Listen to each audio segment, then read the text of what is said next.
Selamat pagi anak-anak semua, apa kabar kalian? Semoga sehat selalu. Hari ini kita bertemu lagi dalam kegiatan praktikum uji golongan darah, sistem ABO dan sistem Rhesus. Saya sudah ditemani dengan beberapa anak dari kelas 11 MIPA. Ada Raditya, ada Violisia, ada Widona, dan ada Audi. Sebentar kita akan melakukan uji praktikum golongan darah. Akan saya jelaskan untuk alat dan bahan yang akan diperlukan.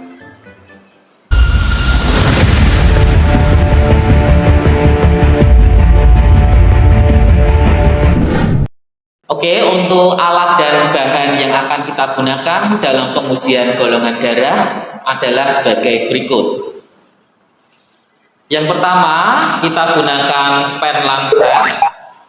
Kemudian ini adalah blood lancet untuk mengambil darah. Kemudian di sini ada kapas dan alkohol. Kemudian ada tusuk gigi. Kemudian kita nanti akan menggunakan kartu untuk penentuan golongan darah.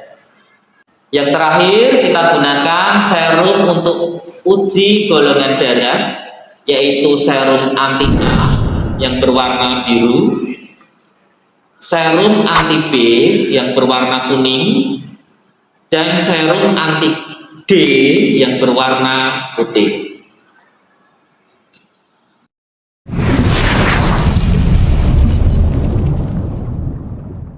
Oke, untuk yang pertama kita lakukan pada Violisia. Violisia sudah menuliskan data-datanya pada kartu uji golongan darah.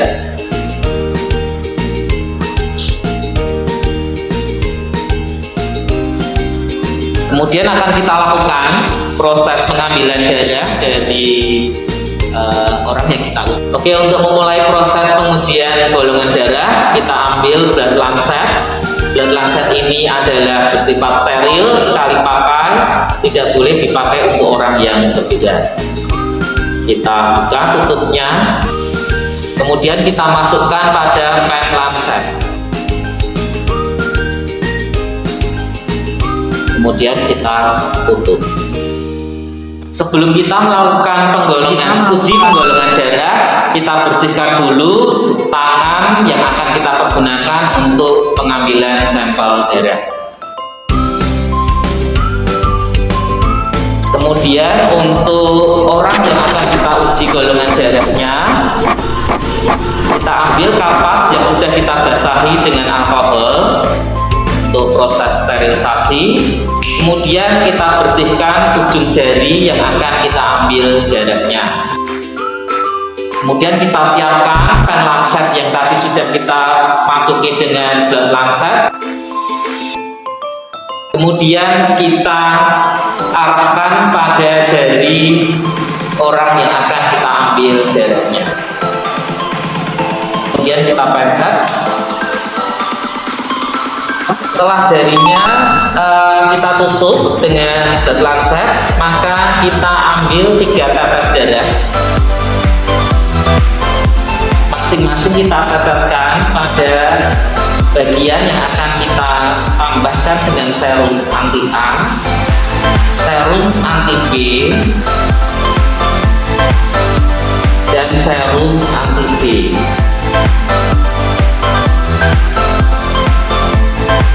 Setelah selesai, kita beri dengan kapas steril lagi supaya tidak terjadi infeksi. Proses selanjutnya kita akan tambahkan serum anti A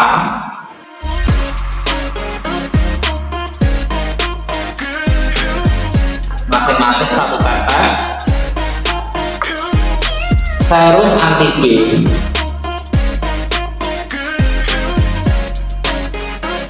satu tetes juga, dan serum anti D.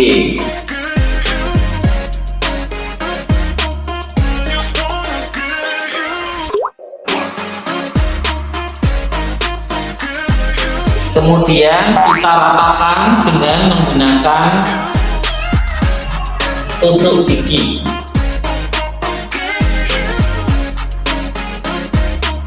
Kemudian kita amati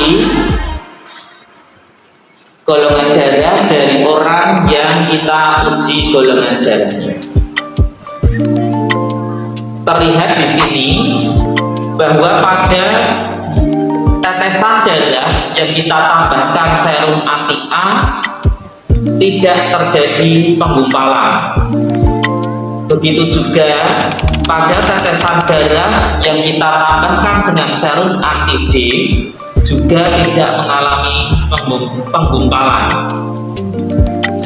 Dari penggolongan darah sistem ABO ini, maka bisa kita simpulkan bahwa golongan darah yang kita uji adalah golongan darah O.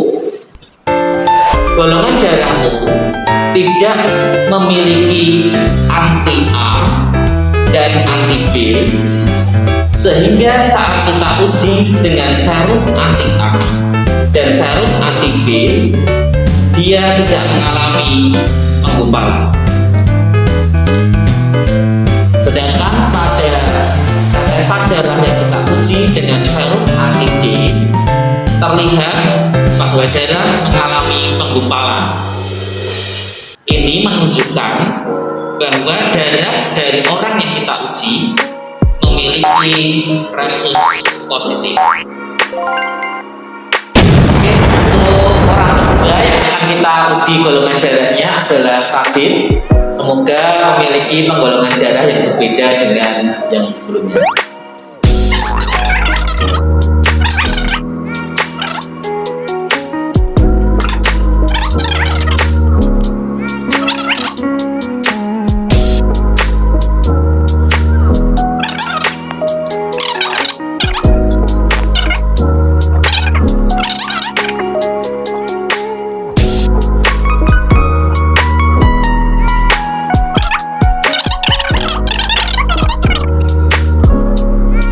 Terlihat bahwa pada sampel yang kedua, pada tetesan darah yang kita beri dengan anti A tidak terdapat penggumpalan.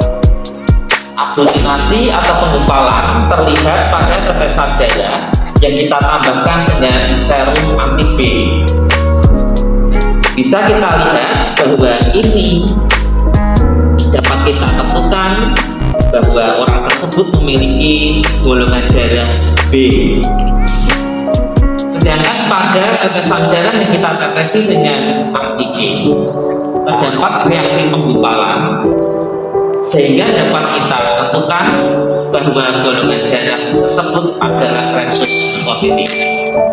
Dengan kesimpulan, berarti golongan darah yang kita uji adalah B positif. Baik, kita melakukan uji penggolongan darah untuk sampel yang lain sama seperti yang tadi.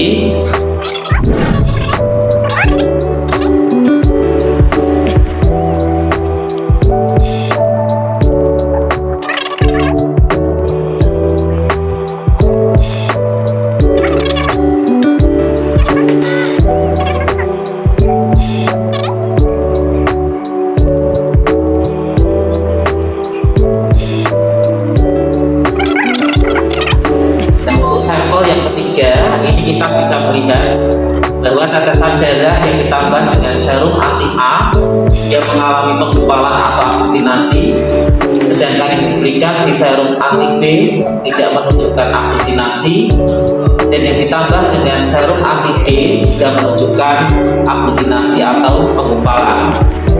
Nah, dari sini bisa kita simpulkan bahwa golongan darah dari sampel ketiga adalah golongan darah A resus positif. Baik, kita akan melakukan uji penggolongan darah untuk Wilona.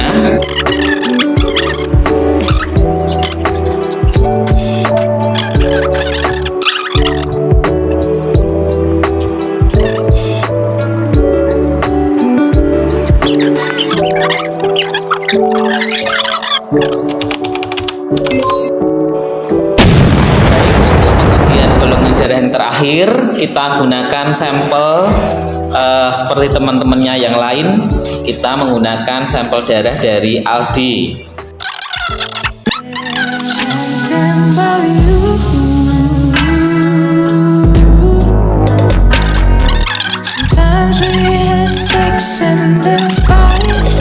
Pada tetesan darah yang kita berikan dengan serum anti A, terlihat proses penggumpalan atau aglutinasi. Kita lanjutkan untuk pemerataan di serum anti B.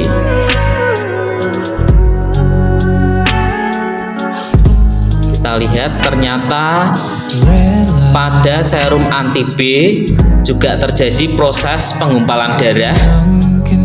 Nah, dari sini kita bisa tentukan bahwa apabila darah dicampur dengan anti A, dia mengalami aglutinasi, dan dicampur dengan anti B juga mengalami aglutinasi, maka bisa dipastikan dia adalah bergolongan darah AB.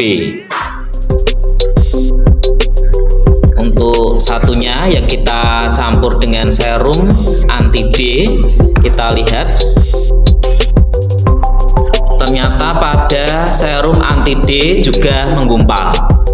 Artinya bisa disimpulkan bahwa golongan darah Aldi adalah golongan darah AB resus positif.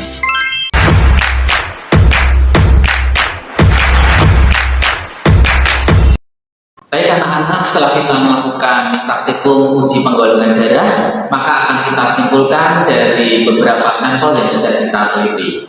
Yang pertama, kita dapatkan sampel golongan darah A. Golongan darah A adalah golongan darah yang dimana eritrositnya mengandung aglutinogen A, sehingga saat kita uji dengan menggunakan serum anti A, dia akan mengalami penggumpalan atau aglutinasi. Fotonya bisa kita lihat di bagian berikut. Kemudian untuk yang kedua, kita juga mendapatkan sampel golongan darah B, di mana sampel golongan darah B ini memiliki aglutinogen B, sehingga saat dia diuji dengan menggunakan serum anti B, maka akan mengalami penggumpalan pada bagian B.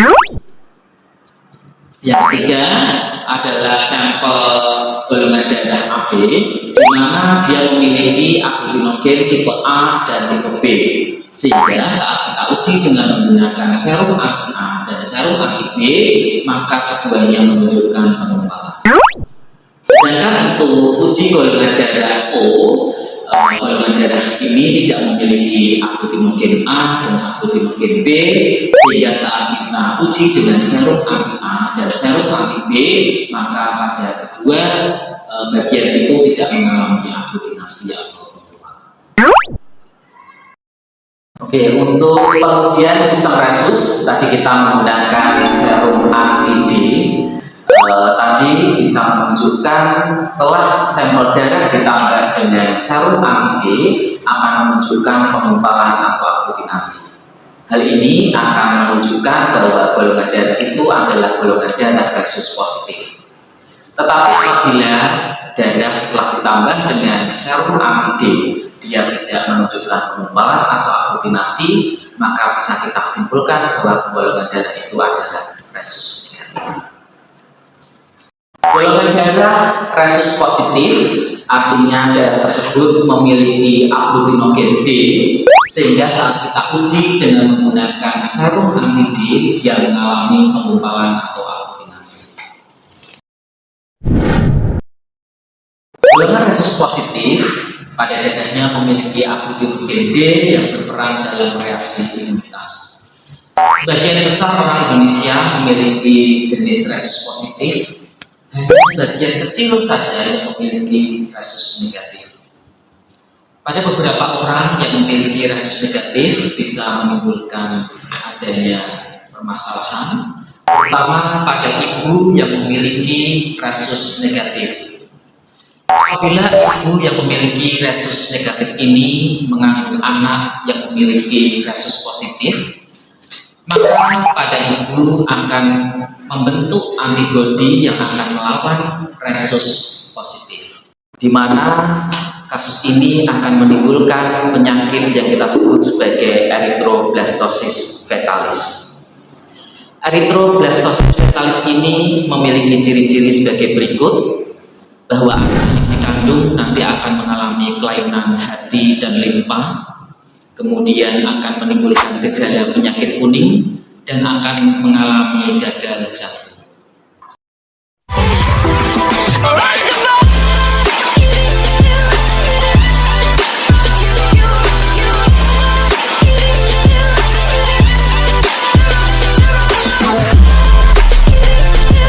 I know you're not, she's a dime.